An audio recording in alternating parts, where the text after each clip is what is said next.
저번 주에 왕의 아들의 혼인잔치와 연결되는 말씀이기 때문에 그냥 이 말씀을 준비를 했습니다. 여러분 요한계시록 19장 이 말씀을 읽어보니까 어때요?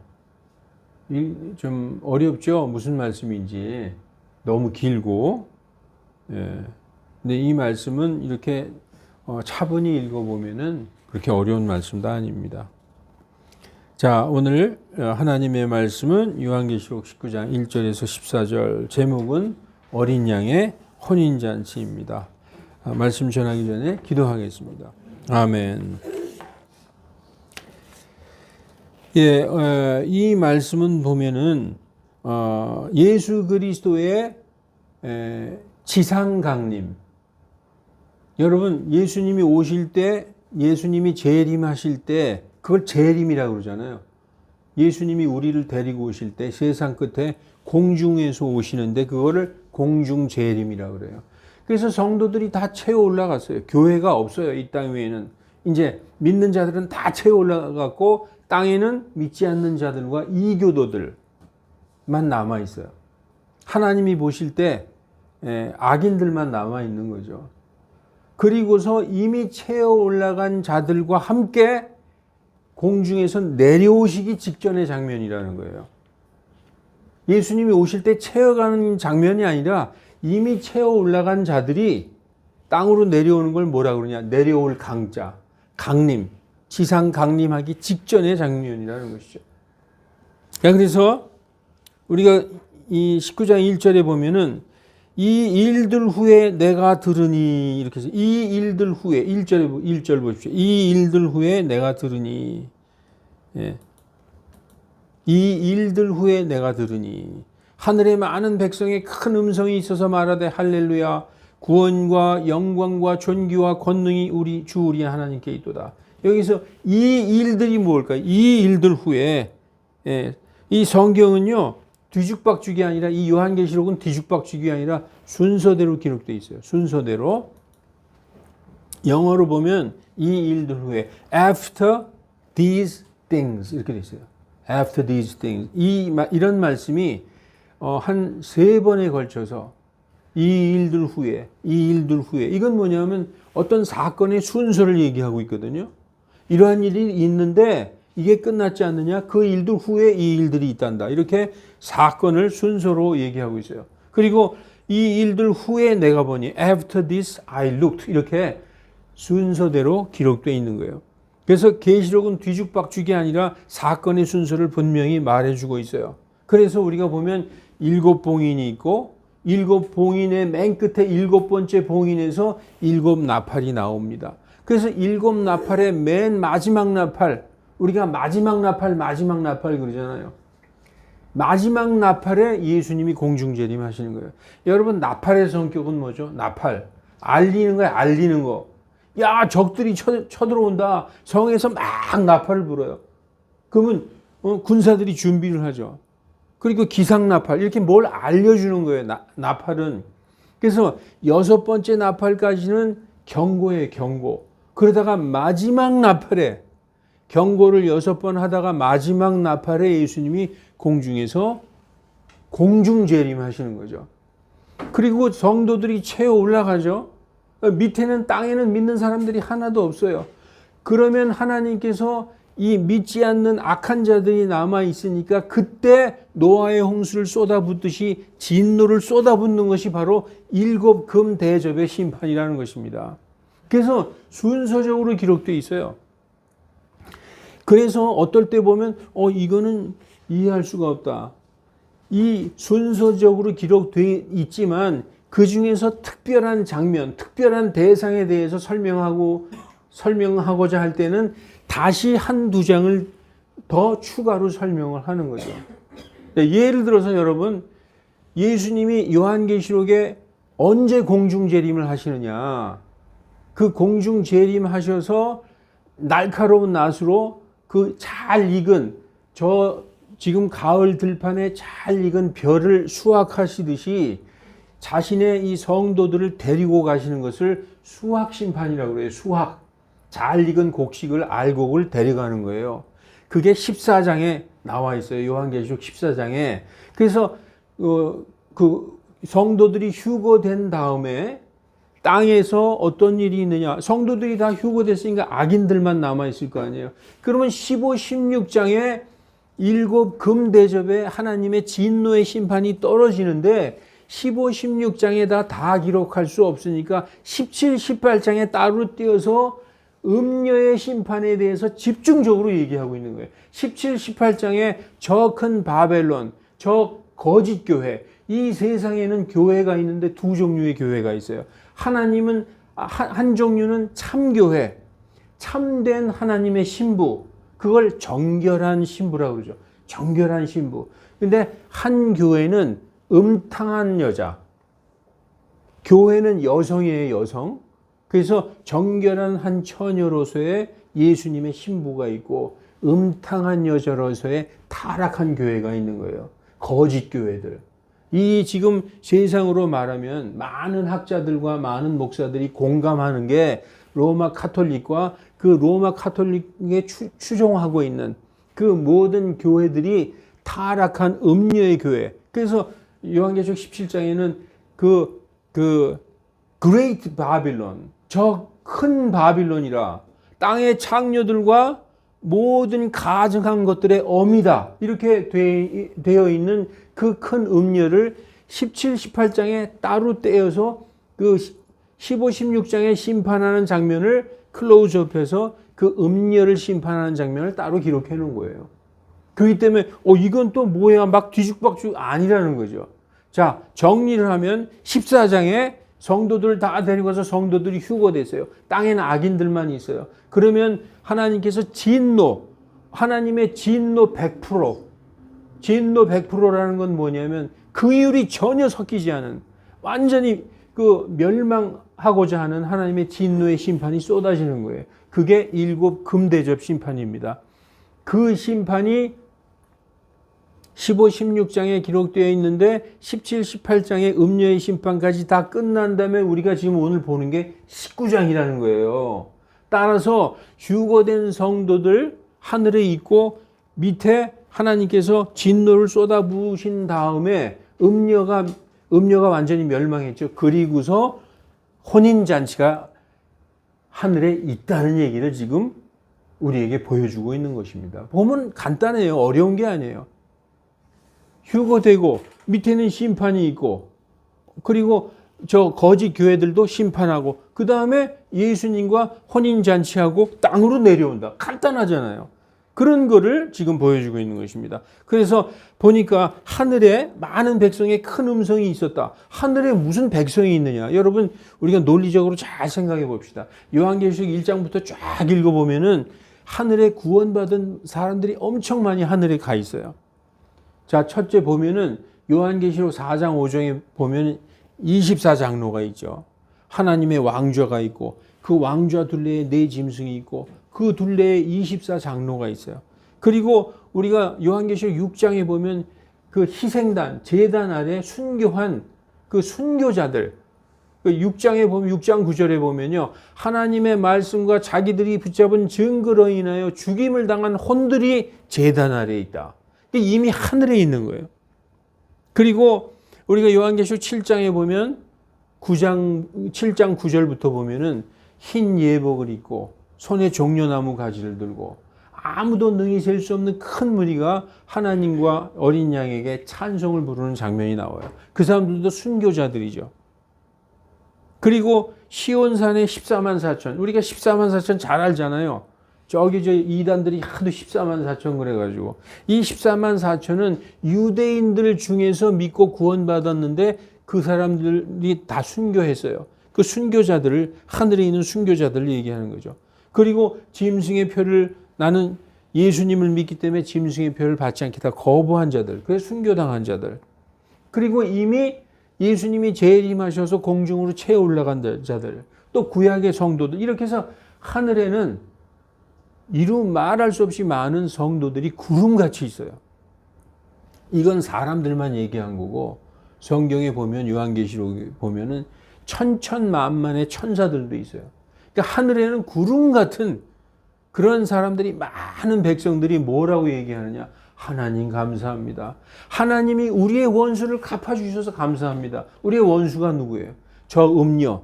우리의 피를, 성도들의 피를 저 음녀에게 갚아주셔서 감사합니다 하면서 할렐루야, 구원과 영광과 존귀와 권능이 주 우리 하나님께 있도다 하는 장면이 나오고 있는 것입니다. 자, 할렐루야는 할랄이라는 말은 찬양하라, praise라는 뜻이 praise, 루, 너희는 찬양하라. 누구를? 야는 하나님이에요. 히브리어는 할렐루야라고 되어 있고 그리스어 헬라어는 알렐루야라고 라틴어도 이렇게 되어 있습니다. 자, 그래서 2절에 그분의 심판들은 진실하고 의로운지라 자기의 음행으로 땅을 타락시킨 저 큰 음녀를, 여기 나오죠. 저 큰 음녀를 그분께서 심판하사 자신의 종들의 피를, 이 거짓 교회가 얼마나 많은 성도를 죽였는지 몰라요. 중세 1200년 동안에 수천만 명의 성도들을 죽였어요. 성경을 읽는다는 이유로 불에 태워 죽이고 성경만 갖고 있어도 다 죽임을 당했습니다. 그래서 저 큰 음녀의 성도의 피가 다 묻어 있다는 거예요. 그 피를 그녀의 손에다가 복수했다. 계시록 6장 10절에도 그 제단 밑에 그 하나님의 말씀과 자기들의 붙잡은 증거로 인하여 죽임당한 자들이 뭐라고 외치고 있느냐? 거룩하시고 진실하신 주님, 언제까지 땅에 거주하는 자들을 심판하지 아니하시며 우리 피의 원수를 갚아주지 아니하시겠나이까? 이것은 뭐냐? 언제 예수님이 재림하십니까? 이걸 물어보는 거예요. 예수님이 재림하시는 날이 성도의 원수를 갚아주는 날이거든요. 그날이 심판의 날이기 때문에. 자, 그래서 3절에 그들이 다시 말하되 할렐루야 하니 그녀의 연기가 영원 무궁토록 올라가더라. 17, 18장에 음녀가 심판을 받았죠. 그 직후에 19장에서 지금 그 하나님이 쏟아부은 그 7 금대접 심판으로 인하여 멸망당한 그 연기가 영원 무궁토록 올라가더라. 이렇게 말하고 있는 거죠.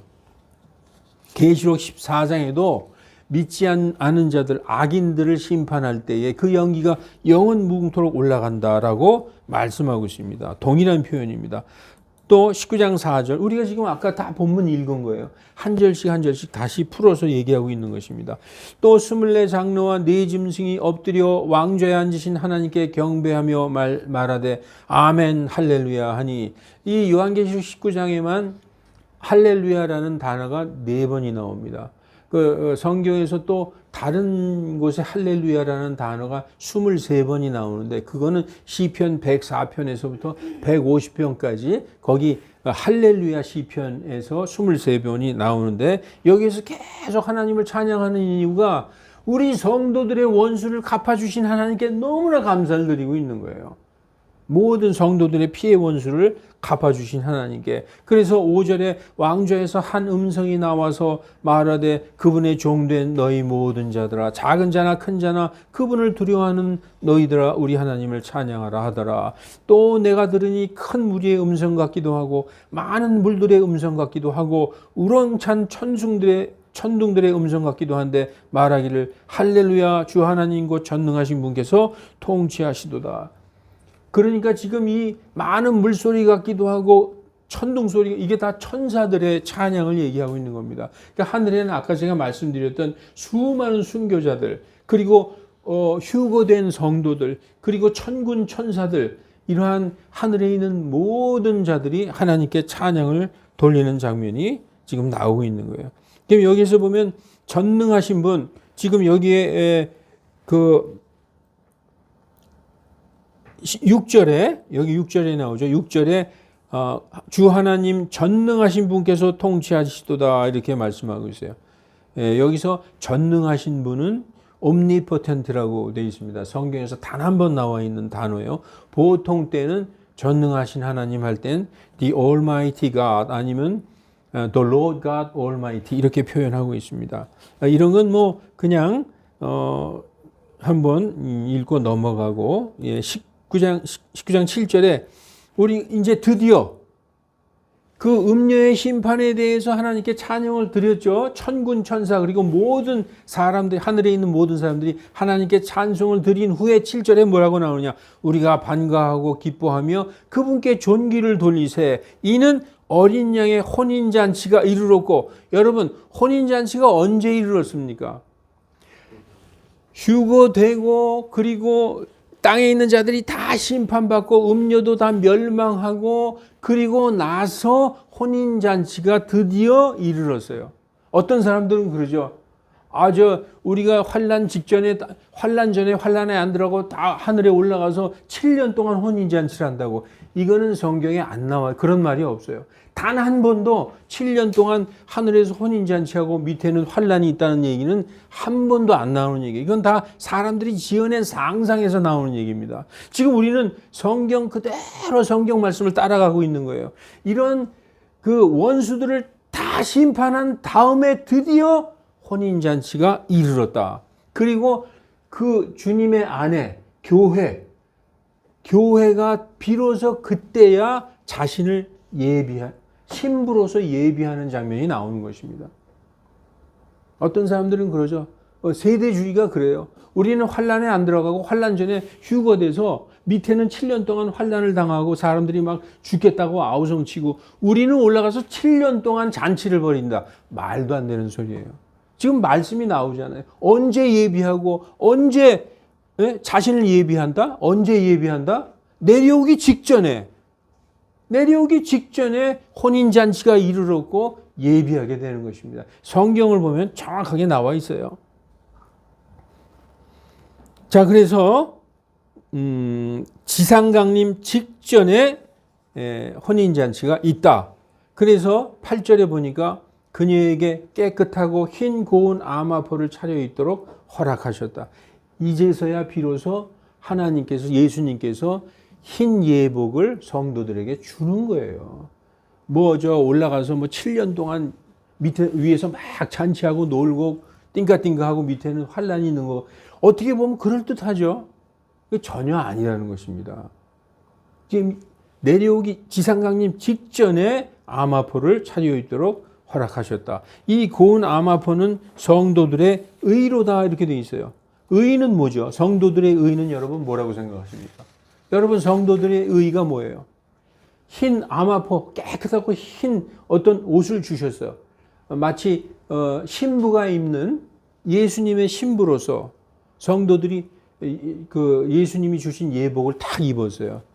이게 뭐냐? 바로 예수님 자신을 얘기하는 거예요. 예수님을 입었다는 거예요.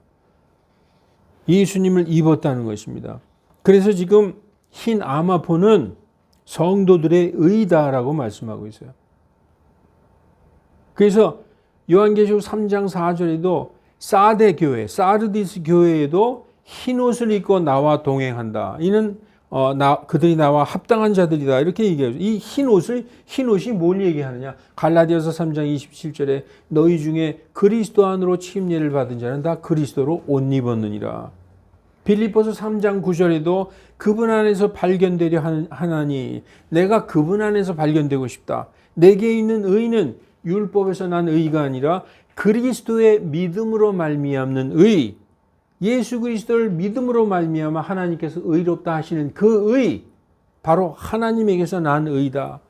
이것을 말씀하고 있는 것입니다.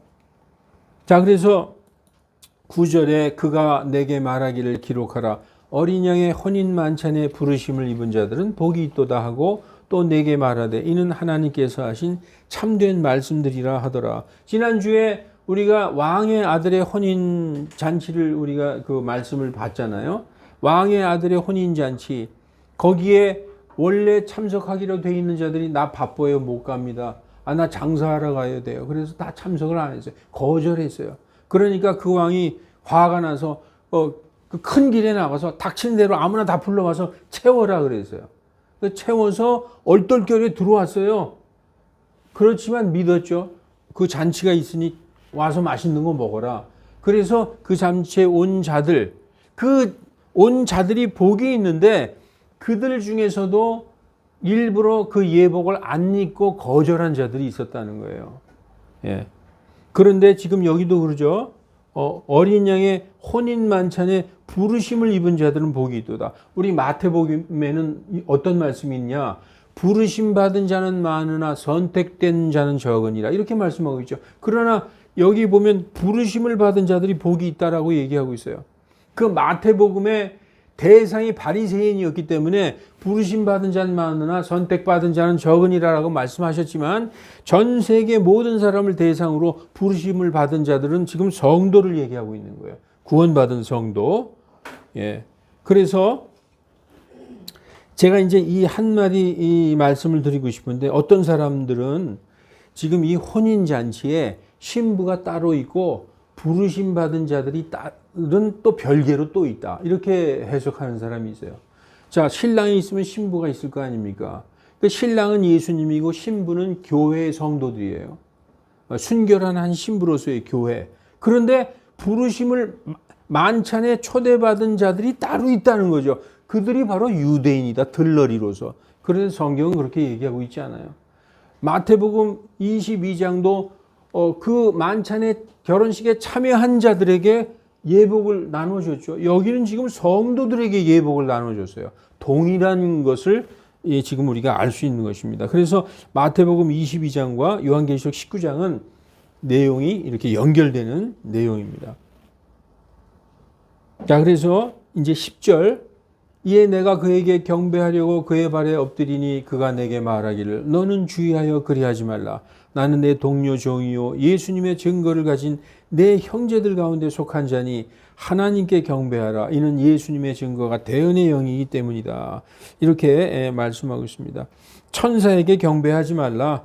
천사나 성인이나 마리아나 또 목사나 주교나 교황 어떤 하나님 이외에 누구한테도 심지어 예수님한테도 경배하면 안 되는 거예요.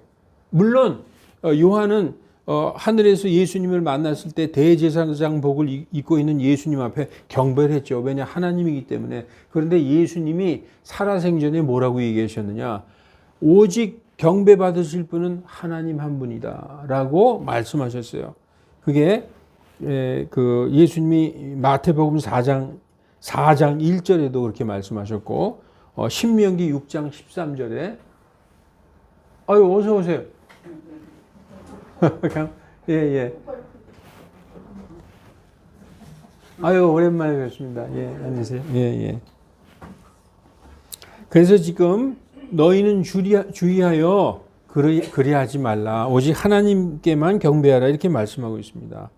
자, 11절에 또 내가 하늘이 열린 것을 보니 흰말이라. 그 위에 타신 분은 신실하신 분과 참되신 분으로 일컬어지나니 그분께서 의로 심판하고 전쟁을 하시더라. 요한계시록 6장하고 비교해서 보면은 6장에서 나오는 그 흰말 탄 자는 거짓말하는 자, 거짓 그리스도인 걸 알 수 있는데 그건 이제 지금 이 시간 얘기하는 시간이 너무 길어지니까 오늘은 그냥 넘어가기로 하겠습니다. 다만 예수님은 머리에 많은 왕관을 쓰고 있어요. 왜 많은 왕관을 쓰고 있을까요? 요한계시록 6장에 나오는 흰말 탄 자는 왕관을 하나밖에 안 쓰고 있어요. 크라운. 근데 여기는 많은 왕관을 쓰고 이건 뭐냐면 왕 중의 왕이요 모든 세상의 통치자라는 의미를 갖고 있어요. 예수님이 오실 때는 만왕의 왕으로 오시는 거예요. 만왕의 왕, 모든 세상을 통치하시는 왕이다. 자, 그래서 예수님을 묘사할 때 그분의 눈은 불꽃 같고 그분의 머리 위에는 많은 왕관이 있으며 그분께 기록된 한 이름이 있어 그분 자신 외에는 아는 사람이 없고 예, 아무도 모르는 이름이 있어요. I am that I am. 하나님이 모세가 물어봤죠. 하나님 이름이 뭡니까? 그랬더니 하나님이 I am that I am. 나는 나니라. 나는 스스로 있는 자니라. 이렇게 말씀하셨어요. 그 창세기 17장 1절에는 나는 전능자 하나님이라 I am the almighty God 이렇게 말씀하셨습니다. 자, 그래서 13절에 보니까 그분께서 피에 적신 옷을 입으셨으니 그분의 이름은 하나님의 말씀이라 일컬어지더라. 이렇게 말씀하고 있습니다. 피에 적신 옷을 입었다. 왜 피에 적신 옷을 입었다고 말씀하실까요? 흰 말을 타신 분인데 붉은 피에 적신 옷을 입었어요. 좀 무섭기도 하죠. 여러분, 포도주 틀을 막 밟으면 어떻게 되겠어요? 포도주 틀에다가 잔뜩 집어넣고 잘 익은 포도를 집어넣고 거기에 가서 막 밟으면 어떻게 되겠어요? 온몸이 다 피같이 물들겠죠. 그건 바로 이 세상을 악인들을 심판하러 오시는 심판자의 모습을 얘기하고 있어요. 피로 적신 옷을 입으셨다. 예. 여기 보면 포도주 틀을 짓밟는 심판자다. 시편 68편 23절에도 이것은 내 발을 내 원수들의 피에 담그게 하고 짓밟아가지고 원수들이 다 으깨졌어. 발이 피에 담궈져 있는 거예요. 그리고 내 개들의 혀도 같은 것에 담그게 하려 함이라. 여러분, 우리가 저 열왕기상에 보면 북이스라엘을 완전히 망하게 만들었던 아합의 왕비 이세벨을 창문에서 그냥 던져버렸잖아요. 옆에 있는 시종이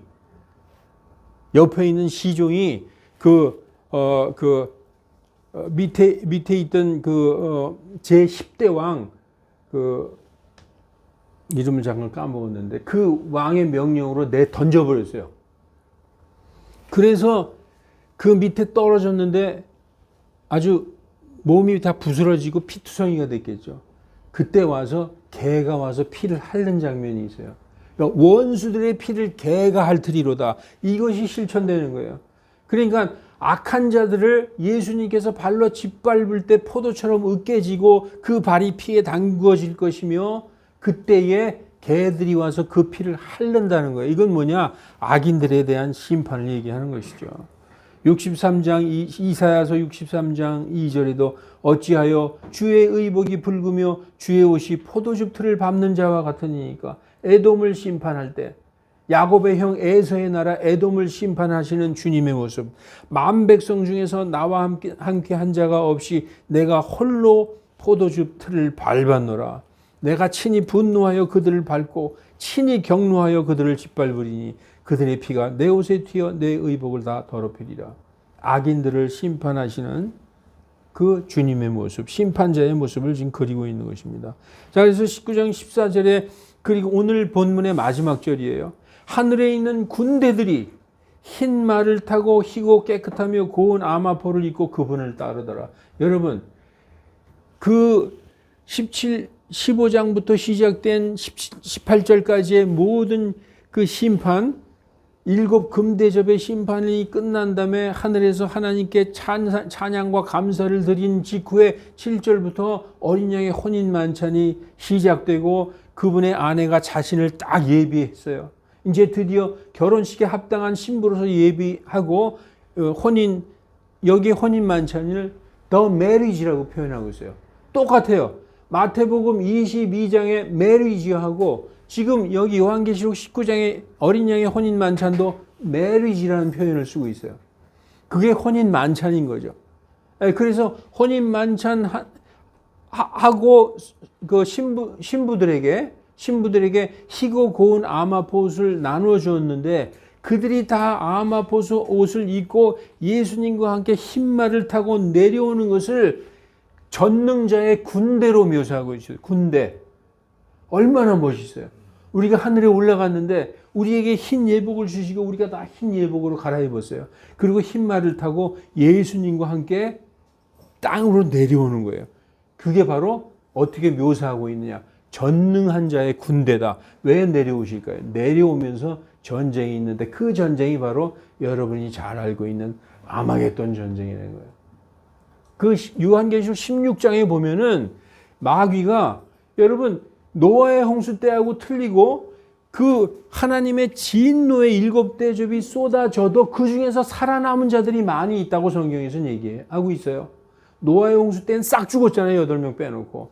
그러나 불심판 때에는 살아남은 자들이 많이 있어요.